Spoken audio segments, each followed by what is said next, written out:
Hello dear friends. आप सभी को इस चैनल पर जुड़ने के लिए ढेर सारी शुभकामनाएं। फ्रेंड्स, आप सभी यूपीपीएसएस 2024 की परीक्षा की तैयारी एक अच्छे ढंग से सुचारुपूर्वक कर चुके होंगे। आप लोगों की प्रैक्टिस जारी होगी, अच्छे स्कोर आपके आ रहे होंगे।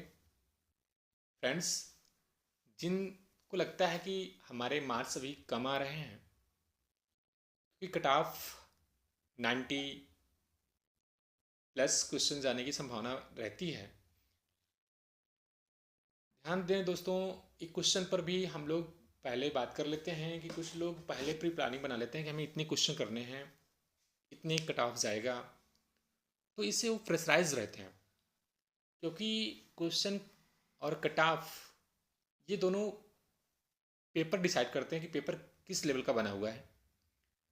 तो आप पेपर के लेवल पे डिसाइड कर सकते हैं वहाँ पर बैठने के बाद, देखने के बाद, कि हमें कितने स्कोर करने हैं। ज़रूरी नहीं है कि आप 110 20 करें। तो फ्रेंड्स, हमारा जो सेफ स्कोर होता है, अब 100 के आसपास होते हैं तो हमारा सेफ स्कोर माना जाता है। फ्रेंड्स, तो आप इसके लिए कुछ अतिरिक्त क्वेश्चन करना ही होगा। 120 125 के आसपास, 130 भी तक आप कर सकते हैं। आपकी एक्यूरेसी कैसी है ये आपको ध्यान में रखना होगा कि आप निगेटिव मार्किंग में ना आ जाए। तो आप 30 प्लस भी कर सकते हैं। तो फ्रेंड्स, ये डिपेंड करता है कि पेपर का लेवल कैसा है, वो आपको वहाँ पर बैठने के बाद पता चल जाएगा। तो फ्रेंड्स, हम सबसे पहले आपका स्कोर कैसे बढ़े, अगर अभी तक नहीं बढ़ रहा है तो इस लास्ट 15 से 20 दिन में आपका स्कोर आसानी से बढ़ सकता है। इसके लिए हमें रणनीतिपूर्वक पढ़ना होगा 15 से 20 दिन में। तो इसमें हमें क्या पढ़ें, जैसे कि करंट अफेयर्स पर वीडियो तैयार किया गया है। बच्चे करंट अफेयर में ही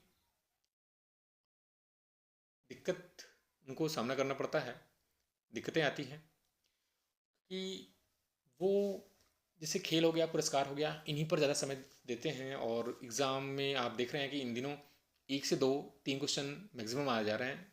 बाकी 37 35 क्वेश्चन के आसपास में तीन क्वेश्चन, और समय इतना ज़्यादा दे रहे हैं आप। तो इसके लिए आपको एक रणनीतिपूर्वक पढ़ना होगा। तो फ्रेंड्स, विगत वर्षों में अगर देखा जाए तो 30 35 37 क्वेश्चन तक करंट अफेयर पूछे गए हैं, जो एक स्कोरिंग सब्जेक्ट होता है, और ये यहाँ से आपके स्कोर बढ़ जाते हैं। तो जैसे कि अंतर्राष्ट्रीय घटनाएं, राष्ट्रीय घटनाएं, ये बहुत इंपॉर्टेंट होते हैं। अन्य सभी जिस पर वीडियो तैयार किए गए हैं और आपको चैनल पर मिलेगा। और पीडीएफ अगर लेना चाहते हैं तो हमारे टेलीग्राम चैनल पर उपलब्ध है, और इसके लिए आपको 8423446622 पर यूपीपीएससी 2024 लिख करके भेजना होगा। उस पर आपको डिटेल दे दी जाएगी। फ्रेंड्स, दूसरा सबसे मेजर पार्ट जो होता है आपका ज्योग्राफी। ज्योग्राफी में कुछ महत्वपूर्ण बिंदु हैं जिनको हम एग्ज़ाम देने से पहले एक बार रिवीजन कर लें। हिस्ट्री के सेकंड लार्जेस्ट पॉइंट है आपका, आप हिस्ट्री को अच्छे से तैयार कर लें, स्कोरिंग सब्जेक्ट होता है। और किन पॉइंट को देखना है ये सब वीडियो में बता दिया गया है कि आपको हिस्ट्री ज्योग्राफी के किस पॉइंट को आप पढ़ के जाएं। और ईवीएस यानी पर्यावरण, इससे को अगर आप पढ़ लेते हैं, करंट अफेयर, ज्योग्राफी, हिस्ट्री, पर्यावरण, तो आप अच्छे स्कोर में जाते हैं, आप एक सिलेक्टिव जोन में जाते हैं। तो फ्रेंड्स, हम यहाँ पर शुरू करते हैं करंट अफेयर्स, और बहुत सिलेक्टिव और शार्ट फॉर्म में पूरी एक साल का एक सार बनाया गया है। उत्तर प्रदेश से रिलेटेड है, उत्तर प्रदेश से संबंधित दो वीडियो आपको मिलेंगे। दो वीडियो में आपको कंप्लीट करा दिया गया है जो आपको स्कोर को बूस्ट कर देंगे। तो फ्रेंड्स, शुरू करते हैं। उत्तर प्रदेश के आईटी सिटी बनाने का प्रस्ताव, आईटी सिटी मतलब इंफॉर्मेशन टेक्नोलॉजी है, कितने शहरों में बनाया जाएगा आईटी सिटी? तो आईटी सिटी फ्रेंड्स याद रखिएगा, LGPBK। LG तो आप जानते हैं कंपनी जो इलेक्ट्रॉनिक डिवाइस से संबंधित हैं। तो L for Lucknow, G for Gautam Buddha Nagar, P for Prayagraj, B for Varanasi, K for Kanpur. तो फ्रेंड्स, यहाँ से क्वेश्चन आएगा कि इसमें से कौन सा शहर नहीं है जो आईटी सिटी बनाने के प्रस्ताव में नहीं आता है। यहाँ से क्वेश्चन आ जाएगा। लखनऊ आर्टिफिशियल इंटेलिजेंस के लिए और कानपुर ड्रोन और रोबोटिक्स के लिए। सेकंड जो प्रश्न है आपका, Uttar Pradesh state capital region यानी एनसीआर, राष्ट्रीय राजधानी क्षेत्र जो है, नेशनल कैपिटल रीजन जो है दिल्ली, जिसमें 8 शामिल हैं, 8 शहर। 8वां जो शहर शामिल है वो शामली है राष्ट्रीय राजधानी क्षेत्र में। उसी तर्ज पर उत्तर प्रदेश में लखनऊ के आसपास के जो जिले हैं उनके क्षेत्रों को लेकर के यूपीएससीआर बनाया गया। यहाँ से क्वेश्चन क्या रहेगा कि यूपीएससीआर में कौन सा जिला शामिल है, कौन सा नहीं है, और सर्वाधिक हिस्सा किसका आ रहा है, किसका क्षेत्रफल इस एससीआर में, यूपीएससीआर में जा रहा है। इसके लिए आप एक याद कर सकते हैं, हसू आरबीएल या हे सुरबल, याद रखें जैसे भी, हे सुरबल। तो हरदोई सबसे ज़्यादा क्षेत्रफल इसी का जा रहा है। दूसरा S Sitapur, U Unnao, R Raebareli, V Barabanki, या लखनऊ। ये यहाँ पर दिया गया है, ऊपर से नीचे में क्षेत्रफल का घटता क्रम जो शामिल किया गया है। टोटल अगर क्षेत्रफल देखा जाए फ्रेंड्स, तो यहाँ पर एनसीआर में 27,826 वर्ग किलोमीटर है, और यहाँ पर दिया गया है क्षेत्रफल का घटता क्रम। यहाँ पर क्षेत्रफल पे आधारित पूछ सकता है, और कौन सा जिला शामिल है, कौन सा शामिल नहीं है, बहुत ही इंपॉर्टेंट है फ्रेंड्स। आगे बढ़ते हैं। यूपी की जीडीपी में विभिन्न क्षेत्रों का योगदान क्या है। तो यूपी की जीडीपी में तृतीय क्षेत्र के अंतर्गत सेवा क्षेत्र जो आता है, तृतीय क्षेत्र का सर्वाधिक योगदान है, 46.5% है। और उत्तर प्रदेश की अर्थव्यवस्था में जो दूसरा योगदान है वो द्वितीय क्षेत्र का है। द्वितीय क्षेत्र के अंतर्गत आप जानते हैं उद्योग धंधे, निर्माण आते हैं, इन सब का मिलाकर के 29.6% है।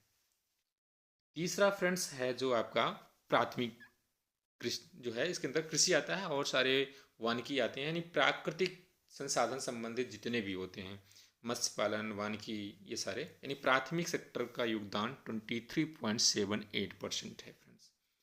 याद रखेंगे, बहुत ही इंपॉर्टेंट है।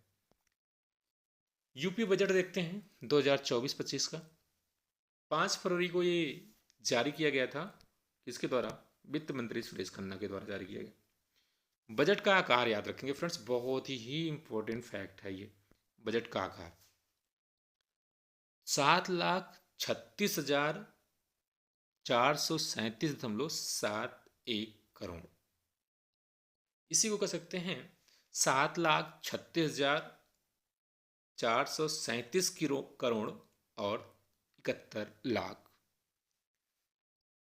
इसमें याद रखिएगा 7,3,6,4,3,7.71, ठीक है। जीएसडीपी जो है यहाँ पर, जीएसडीपी का 3.46% जो होगा, यूपी का राजकोषीय घाटा बजट में बताया गया है 2024-25 के लिए। तो राजकोषीय घाटा भी याद रखिएगा 3.46। यहाँ पर उत्तर प्रदेश के बजट में जो आवंटन है वो जल जीवन मिशन, यहाँ से इंपॉर्टेंट फैक्ट बनते हैं। जल जीवन मिशन के लिए कितनी धनराशि आवंटित की गई है, तो यहाँ पर अलग अलग क्षेत्रों के लिए अलग धनराशि दी गई है। जल जीवन मिशन के लिए 22,000, स्वच्छ भारत मिशन, अमृत भारत वर्ष, आप जानते हैं 75 वर्ष पूरे होने पर किया गया था, तो 75 याद रख लेंगे, ये आपका स्वच्छ भारत मिशन। मनरेगा के लिए 50-60 यानी 5,060 करोड़। स्वच्छ भारत के लिए 7,575 करोड़। तो ऐसे याद करने में थोड़ा कठिनाई होती है, इसलिए आप डिजिट को याद रखें फ्रेंड्स। सर्व शिक्षा अभियान 21-21-0, ठीक है, यानी 21,310 करोड़। तो आप अंक को अपनी माइंड में बिठाएं। राष्ट्रीय ग्रामीण आजीविका मिशन 36,095 करोड़। बहुत ही इंपॉर्टेंट है फ्रेंड्स, कहीं भ्रमित मत होइएगा, क्योंकि इन्हीं से रिलेटेड कुछ क्षेत्रों में केंद्रीय बजट भी जारी किए गए हैं। तो ये राज्य का बजट है, केंद्र का बजट आपको अंतर्राष्ट्रीय घटना, राष्ट्रीय घटना में लेकर के आएंगे। शिक्षा पर सर्वाधिक आवंटित किया गया है उत्तर प्रदेश सरकार द्वारा 76,035 करोड़। स्वास्थ्य एवं परिवार कल्याण पर 27,086 करोड़। तो फ्रेंड्स, अगर पहला डिजिट अगर भी याद रखते हैं ना, तो आप वहाँ पे डिजिट ऐसे दिए जाते हैं कि आप वहाँ पर स्कोर करने के लिए पकड़ सकते हैं। तो 76,000, इतना भी याद रखें, 76,035 करोड़, यहाँ पे 27,000, स्वास्थ्य 27,086 करोड़। नमामि गंगे व ग्रामीण जल आपूर्ति के लिए है 25,710 करोड़। फ्रेंड्स, नईमा खातून जो हैं अलीगढ़ मुस्लिम विश्वविद्यालय की पहली महिला कुलपति हैं, इसलिए वेरी वेरी इंपॉर्टेंट फैक्ट बनता है नईमा खातून को याद रखिएगा। अन्य महत्वपूर्ण जो फैक्ट हैं जो नवनिर्वाचित हुए हैं, तो उत्तर प्रदेश गौरव सम्मान किसे दिया गया है? ऋतु करधल को दिया गया है। फ्रेंड्स, एक व्यक्ति को और मिला है, संयुक्त रूप से मिला है, बताइएगा कमेंट करके किसको मिला हुआ है, कमेंट में जरूर लिखिएगा।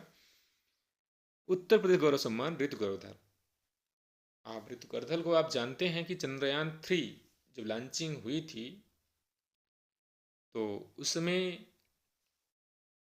प्रोजेक्ट डायरेक्टर जो थे वो पी वीर मुथवेल, उसमें भी इन्होंने पद संभाला था चंद्रयान 3 में, और इनको मिसाइल वुमेन के नाम से जाना जाता है। उत्तर प्रदेश शिक्षा सेवा चयन आयोग अध्यक्ष बहुत ही इंपॉर्टेंट है अभी हाल ही में, क्योंकि अब यूपी में वैकेंसी यानी सरकार जो है नहीं दे रही है, और बहाना बना रही थी कि शिक्षा चयन आयोग का गठन नहीं किया गया है। तो आप सुनिएगा, शिक्षा चयन आयोग जो है आपका ये गठित हो चुका है, और इसकी अध्यक्ष प्रोफेसर कीर्ति पांडे, समाजशास्त्र, गोरख विश्वविद्यालय में कार्यरत थी। उत्तर प्रदेश राज्य महिला आयोग अध्यक्ष कौन है? बबीता चौहान। ध्यान दीजिएगा फ्रेंड्स, बबीता चौहान उत्तर प्रदेश राज्य महिला आयोग अध्यक्ष हैं। और यहाँ पर आप याद बता सकते हैं कमेंट में कि राष्ट्रीय महिला आयोग अध्यक्ष कौन है। बहुत ही इंपॉर्टेंट है फ्रेंड्स, बताइएगा। Vijaya Rahatkar, very good. Next, Chandrayaan 4 के रोवर मॉडल के लिए राष्ट्रपति से सम्मानित व्यक्ति कार्तिक पांडे हैं, प्रतापगढ़ के हैं। पेरिस ओलंपिक में स्वर्ण पदक इसे मिला है प्रवीण कुमार को, उत्तर प्रदेश के हैं। पैरा एथलीट्स हाई जंप में संबंधित है। यूपी संगीत नाटक अकादमी का अध्यक्ष जयंत खोत को बनाया गया है। कुछ ऐप जारी किए गए हैं उत्तर प्रदेश सरकार के द्वारा, याद रखिएगा। त्रिनेत्र 2.0 ऐप है, अपराध की जांच के लिए है। मित्र वन पहल है, इन नेपाल की सीमा पर वृक्षारोपण के लिए। कृषि सखी स्कीम यानी कृषि महिला सशक्तिकरण को बढ़ावा देने के लिए। प्रोजेक्ट प्रवीण यानी कौशल प्रशिक्षण है, इसके तहत किया जाएगा, 61,000 छात्रों को कराया जाएगा। एशियाई गिद्ध संरक्षण व प्रजनन केंद्र, ये पहला है, विश्व का है, इसलिए बहुत इंपॉर्टेंट है।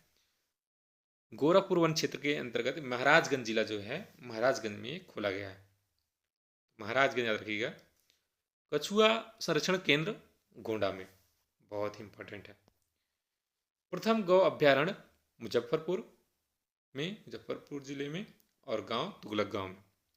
यूपी का 5वां टाइगर रिजर्व सोहेलवा वन्यजीव अभ्यारण्य है।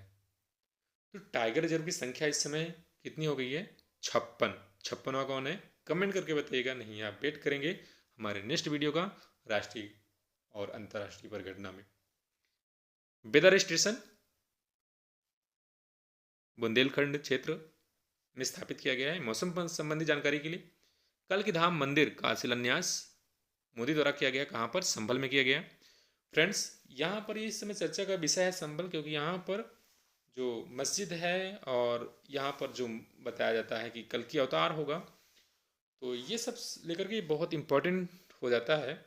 स्वच्छ सर्वेक्षण 2023 में शीर्ष शहर जो हैं वो उत्तर प्रदेश के जो गंगा नदी के किनारे शहर बसे हैं, उसमें वाराणसी और प्रयागराज हैं, 2 शहर हैं।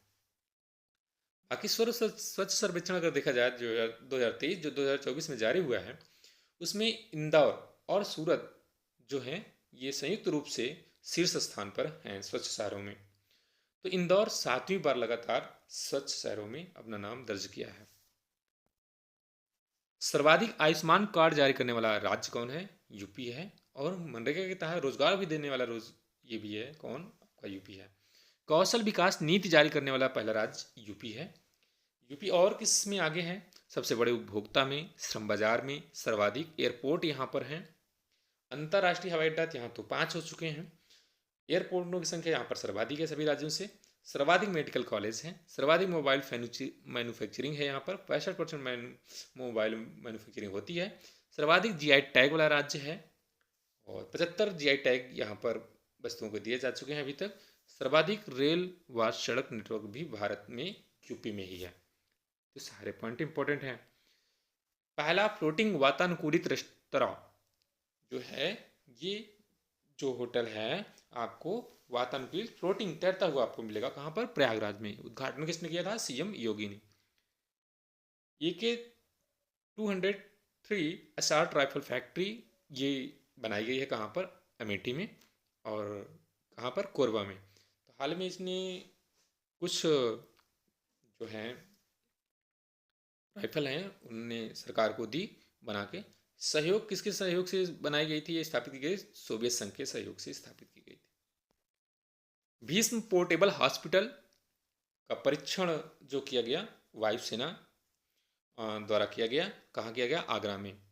तो भीष्म पोर्टेबल हॉस्पिटल जो है ये कह सकते हैं चलता फिरता अस्पताल है, जिसको मोदी ने यूक्रेन में भी दिया है, गिफ्ट के तौर पे दिया है भीष्म पोर्टेबल हॉस्पिटल, क्योंकि वहाँ पर रूस यूक्रेन युद्ध हो रहा है। उसके तहत जो आम नागरिक है उनको कैसे मुहैया उपलब्ध किया जाए, हॉस्पिटलाइज किया जाए, तो वहाँ पर ये भीष्म पोर्टेबल हॉस्पिटल दिया गया है, जिसको जहाज़ के माध्यम से हम ले जा सकते हैं, कहीं भी आप उसको बना सकते हैं, उतार सकते हैं। देश की पहली डिजिटल साइबर फॉरेंसिक लैब कहाँ है? नोएडा यूपी में। पहला ग्लास स्काई ब्रिज अनावरण किया गया चित्रकूट में तुलसी झरने पर। पहली हरित शहरी सड़क जो है, इसको हम हरितमा के नाम जानते हैं। हरितमा आप जानते हैं? हरितमा का तात्पर्य है कि पेड़ पौधे यानी पर्यावरण से संबंधित है। तो मेरठ में है, यानी इस सड़क के आसपास क्या होगा? वृक्षारोपण अधिक से अधिक। देश का पहला रेल व road signature bridge Varanasi Ganga नदी पर बन रहा है। देश का पहला हिंदी भाषा संग्रहालय वाराणसी है। एसोचैम द्वारा best state in skill development में स्वर्ण पदक मिला है उत्तर प्रदेश को। याद रखिएगा कि best state in skill development मतलब कौशल है हमारे उत्तर प्रदेश के अंदर स्किल का डेवलपमेंट किया जा रहा है, एक बेस्ट स्टेट के रूप में डेवलप हुआ है। एसोचैम द्वारा इसको स्वर्ण पदक भी मिला है। फॉरेस्ट्री कॉलेज खोलने की घोषणा हुई है। कहाँ पर? गोरखपुर में। Know your army festival 2024 Lucknow में आयोजित हुआ। सशस्त्र सेना महोत्सव भी लखनऊ छावनी सूर्य खेल परिसर में हुआ। रामायण वैक्स म्यूजियम जो है अयोध्या में बनाया जा रहा है। बेस्ट टू वंडर पार्क ये प्रयागराज में, ये यूपी दर्शन पार्क की तर्ज पर बनाया जा रहा है, जो कि यूपी दर्शन पार्क कहाँ? लखनऊ में। हनुमानगढ़ी बेसन लड्डू को जीआई टैग मिला। हनुमानगढ़ी बेसन लड्डू जो फेमस है अयोध्या का है। श्रावस्ती बलरामपुर एयरपोर्ट को नाम बदल दिया गया है, माँ पाटेश्वरी एयरपोर्ट नाम कर दिया गया है। यूपी का पहला डीएनए बैंक जो है बीएचयू वाराणसी है। वैश्विक 3D संग्रहालय वाराणसी है। छात्र संघ चुनाव के लिए सॉफ्टवेयर तैयार किया गया है votingmgug.ac.in। ये महायोगी गोरखनाथ विश्वविद्यालय के छात्रों ने इसको तैयार किया है कि छात्र संघ का चुनाव हो, पढ़ाई में बाधा ना आए, सॉफ्टवेयर के माध्यम से चुनाव हो जाए। प्रदेश का पहला स्किन बैंक कानपुर है, हाईलाइट हॉस्पिटल। उत्तर भारत का पहला डीएनए बैंक है वाराणसी। पहला गोला बारूद मिसाइल विनिर्माण परिषद का उद्घाटन किया गया कानपुर में सीएम योगी आदित्यनाथ के द्वारा। ध्यान रहे फ्रेंड्स, यहाँ पर सबसे इंपॉर्टेंट फैक्ट यह है कि ये किसके द्वारा स्थापित किया गया, बनाया गया, तो अडानी डिफेंस एंड एरोस्पेस के द्वारा। याद रखिएगा, यहाँ पर पूछ सकता है कंपनी या किसके द्वारा ये जो स्थापित किया, निर्माण का उद्घाटन योगी ने किया है, स्थापना किसके द्वारा सहयोग से हुआ है, Adani defence aerospace and aerospace के सहयोग से। यूपी का छठा रेल कोच रेस्टोरेंट कहाँ बनाया गया, प्रयागराज। यहाँ पर लखनऊ, वाराणसी, आगरा कैंट, झांसी और बरेली के बाद प्रयागराज छठा रेल कोच रेस्टोरेंट है, जहाँ पर खाने की सामग्रियाँ मिल सकती हैं। और 2 रेस्टोरेंट जो होंगे आसपास वहाँ पर, वो शाकाहारी होंगे। Next, bioplastic park Lakhimpur Kheri Kumbhigaon. Indo friendly Roma cluster, Roma जो है कि सुगंधित पौधे की खेती है, सुगंधित पौधा होता है, इसकी खेती करने के लिए यहाँ पर खोला गया इंडो फ्रेंडली रोमा क्लस्टर। कहाँ पर, बाराबंकी में। आदर्श सौर शहर घोषित किया गया अयोध्या। 40 मेगावाट विद्युत उत्पादन क्षमता रखने वाला है आदर्श सौर शहर अयोध्या। सलखान जीवाश्म पार्क सोनभद्र विश्व धरोहर सूची में शामिल होने के लिए प्रस्तावित है। ये कौन, सलखान जीवाश्म पार्क। एक जिला एक विश्वविद्यालय योजना उत्तर प्रदेश सरकार द्वारा चलाया गया। मुख्यमंत्री युवा उद्यम विकास अभियान योजना, ये पूछा जाएगा कब चलाया गया, 78वें गणतंत्र दिवस के अवसर पर। और इसमें 10 लाख नए एमएसएमई सूक्ष्म एवं लघु मध्यम उद्योग को बढ़ावा दिया गया है। और उत्तर प्रदेश सरकार द्वारा इसे चलाया गया है कब, 78वें गणतंत्र दिवस के अवसर पर। और 15 अगस्त 2024 के अवसर पर रोजगार हेतु इसको शुरू किया गया। पूर्वांचल का पहला सैनिक स्कूल गोरखपुर है। लोकार्पण उपराष्ट्रपति जगदीप धनखड़ द्वारा इसको किया गया। अंतर्राष्ट्रीय मानकों का पालन करते हुए ISO 9001/2015 प्रमाणन प्राप्त करने वाला पहला कमिश्नरेट, पूछेगा पहला कमिश्नरेट कौन है जो सबसे अच्छा सेवा दिया है, Noida. Royal impact certification limited द्वारा इसको दिया गया है, मान्यता दी गई है। पहला पुलिस लाइन कौन है जो अंतर्राष्ट्रीय मानकों को पूरा किया और उसको पुरस्कार मिला, सोनभद्र पुलिस लाइन। अच्छी यहाँ पर पुलिसों द्वारा काम अच्छा किया गया है। सर्वाधिक जीआई टैग यूपी 75 वस्तुओं को दिया गया अभी तक। दूसरे स्थान पर तमिलनाडु है। उत्पाद देखेंगे कुछ जीआई टैग उत्तर प्रदेश के जो दिए गए हैं, इसमें सबसे इंपॉर्टेंट तिरंगा बर्फी है, वाराणसी। कहाँ की है, वाराणसी की। मेटल कास्टिंग क्राफ्ट वाराणसी की है, जीआई टैग मिला। थारू कढ़ाई, थारू आप जानते हैं उत्तर प्रदेश के तराई क्षेत्र में थारू जनजाति पाई जाती है। और उत्तर प्रदेश के तराई क्षेत्र जो है लखीमपुर खीरी आता है। लखीमपुर खीरी, अन्य सारे जिले आते हैं उत्तर प्रांत जो है उत्तर प्रदेश के उत्तरी छोर में। तो लखीमपुर खीरी जानते हैं आप, सबसे बड़ा जिला है क्षेत्रफल की दृष्टि से। थारू कढ़ाई यहीं की है जो जीआई टैग मिला है जिसे। बेंत व बांस शिल्प, ये बरेली का जीआई टैग मिला हुआ है। जरदोशी शिल्प बरेली के प्रसिद्ध है, जीआई टैग मिला है। Hand block print textile Hapur, GI tag मिला है। लखनऊ मंडल के 8 रेलवे स्टेशन का नाम परिवर्तित कर दिया गया है जो कि अमेठी जिला के हैं, जिसमें मिसरौली का नाम चेंज कर दिया गया है माँ कालीगंज धाम। जायस का नाम गुरु गोरखनाथ कर दिया गया है। फुर्सतगंज का नाम तपेश्वर नाथ कर दिया गया है। बानी को स्वामी परमहंस के नाम से कर दिया गया है। कासिमपुर हाल्ट जायस शहर के नाम से हो गया है। निहालगढ़ महाराजा बिजली पासी के नाम से हो गया है। अकबरगंज माँ अहोरवा भवानी धाम के नाम से हो गया है। वजीरगंज हाल्ट अमर शहीद भाले सुल्तान के नाम से हो गया है। बीपीएल परिवारों के लिए मुफ्त बिजली कनेक्शन योजना उत्तर प्रदेश सरकार दे रही है। अमेरिकी कंपनी बहुत इंपॉर्टेंट है, बोइंग ने कलपुर्जों की आपूर्ति वितरण केंद्र के लिए खोला है। कहाँ पर, खुर्जा में, उत्तर प्रदेश में पहला है। अंतर्राष्ट्रीय फिल्म सिटी नोएडा निर्माण का टेंडर जिसने जीता है वो है बैम्बू प्रोजेक्ट।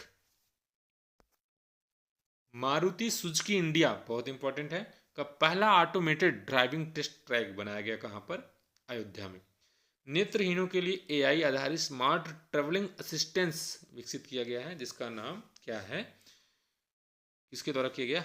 हरकोट वडलर टेक्निकल और यूनिवर्सिटी कानपुर द्वारा तैयार किया गया।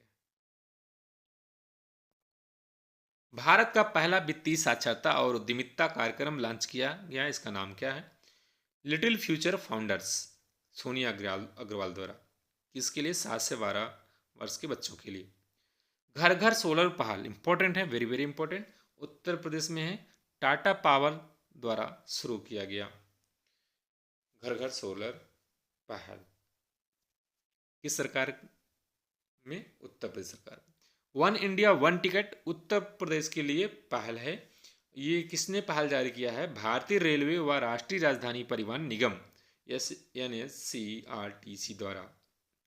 7वीं ISARC समन्वय समिति की बैठक कहाँ हुई? वाराणसी में हुई।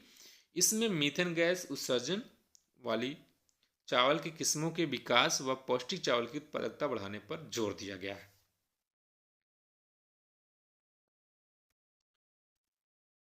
देश का सबसे हल्का बुलेट प्रूफ जैकेट विकसित किया गया, किसके द्वारा है?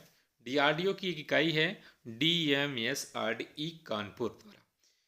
DRDO के कानपुर स्थित रक्षा सामग्री एवं भंडार अनुसंधान विकास प्रतिष्ठान है DMSRDE। हाइड्रोजन ईंधन आधारित रेलवे इंजन का निर्माण किसके द्वारा किया गया? हाइड्रोजन ईंधन आधारित रेलवे इंजन का निर्माण तो IIT कानपुर प्लस भारतीय रेलवे के सहयोग से। डिफेंस कॉरिडोर बनेगा कहाँ पर? चित्रकूट जनपद में, बुलंदखंड क्षेत्र के अंदर आता है। प्रधानमंत्री जनधन योजना के तहत 9 करोड़ खातों के साथ प्रथम स्थान प्राप्त किया है किसने? उत्तर प्रदेश। सर्वाधिक जनधन खाता जो हुआ है उत्तर प्रदेश राज्य में हुआ है। निःशुल्क डायलिसिस 75 जिलों में ये मुहैया कराया जाएगा।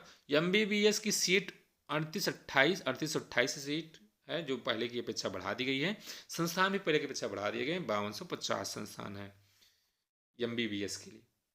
सीट कितनी है? 3828। दिल्ली तर्ज पर एयरो सिटी विकसित होगी कहाँ पर? लखनऊ में। थे उत्तर प्रदेश की राजधानी लखनऊ, वहाँ भारत की राजधानी नहीं दिल्ली है, दिल्ली उत्तर प्रदेश में। एक फ्रेंड्स बताइएगा कि दिल्ली को राष्ट्रीय राजधानी का दर्जा पूर्ण रूप से औपचारिक रूप से कब मिला?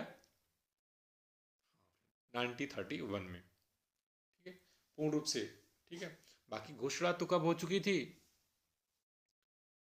घोषणा कब हो चुकी थी? दिल्ली को राष्ट्रीय राजधानी का दर्जा दिया गया था 69वें संविधान संशोधन के तहत 1992 के तहत। कुकरेल नाइट सफारी पार्क बहुत ही इंपॉर्टेंट है फ्रेंड्स, क्योंकि यहाँ पर आपने देखा इसी नदी को लेकर के विवाद कितना था, कितनी बिल्डिंग ढह गए। तो कुकरेल नाइट सफारी पार्क जो है ये लखनऊ में है। गोमती नदी पर का विकास है, गोमती नदी पर ये बनाया जा रहा है। स्थापना हेतु प्रस्तावित धनराशि 50 करोड़ रुपया है यहाँ पर कुकरेल नाइट सफारी पार्क। तो गोमती नदी का विकास, वहाँ पर गोमती नदी जो बह रही थी कुछ समय, उसकी जो सहायक नदी कुकरेल नदी है, यहाँ पर पाटकर लोगों ने घर बना लिया था। वहाँ पर नदी ही समाप्त हो चुकी थी, इसलिए बहुत चर्चा का विषय है। जहाँ पर ये बिल्डिंग बहुत सारी गिराई गई जो कि वैध नहीं थी, ऐसा सरकार का मानना है। यूपी में वनावरण व वृक्षावरण प्रदेश के भौगोलिक क्षेत्रफल का 9.23% है, जो वर्ष 2030 तक लक्ष्य रखा गया है। 15% करने का लक्ष्य रखा गया है। तो लक्ष्य भी इंपॉर्टेंट है, वर्तमान में कितना है, ये दोनों इंपॉर्टेंट है फैक्ट फ्रेंड्स, याद रखिएगा। हरियाली जल प्रबंधन से संबंधित है, हरितमा वही आपको बताया गया पर्यावरण से संबंधित है। और संत रविदास शिक्षा सहायता योजना व मेधावी छात्र पुरस्कार योजना एकीकृत कर दिया गया है, मिला करके संत रविदास शिक्षा प्रोत्साहन योजना कर दिया गया है। आगे देखते हैं, महर्षि वाल्मीकि सांस्कृतिक केंद्र चित्रकूट में, निषाद राज गुहा सांस्कृतिक केंद्र जो खोला गया श्रृंगपेरपुर में, PM mega integrated textile and apparel योजना अपैरल योजना जो है की गई कहाँ पर, लखनऊ हरदोई में 1000 एकड़ में स्वीकृत किया गया। अयोध्या एयरपोर्ट का नाम परिवर्तित कर दिया गया, बहुत इंपॉर्टेंट है। महर्षि वाल्मीकि अंतर्राष्ट्रीय हवाई अड्डा कर दिया गया है। राजकीय आयुर्वेदिक महाविद्यालय स्थापित लक्ष्य कहाँ है, अयोध्या में। राजकीय होम्योपैथिक मेडिकल कॉलेज स्थापना कहाँ है, वाराणसी में। महायोगी गुरु गोरखनाथ आयुष विश्वविद्यालय कहाँ पर, गोरखपुर में। महाकुंभ मेला 2024 के लिए भव्य आयोजन के लिए प्रस्तावित धनराशि जो सरकार के द्वारा है 2500 करोड़ है। फ्रेंड्स ध्यान रखिएगा। यूपी में साइबर पुलिस स्टेशन स्थापित करने की योजना है 57 जिलों में, जो बजट में कहा गया है। बाकी 18 जिलों में पहले से ये संचालित है। कुल मिलाकर 75 जिलों में ये साइबर पुलिस स्टेशन स्थापित करने का लक्ष्य रखा है सरकार ने, लेकिन इस बार जो है 57 जिलों में रखा है। तो फ्रेंड्स कैसा लगा ये वीडियो? अगर वीडियो अच्छा लगा हो तो चैनल को सब्सक्राइब करें और बेल आइकन को दबाना ना भूलें, ताकि आपको नोटिफिकेशन जल्द से ही मिल सके। और पीडीएफ संबंधित जानकारी के लिए आप व्हाट्सएप नंबर 8423446622 पर UPPCS या RO ARO लिख करके भेजें।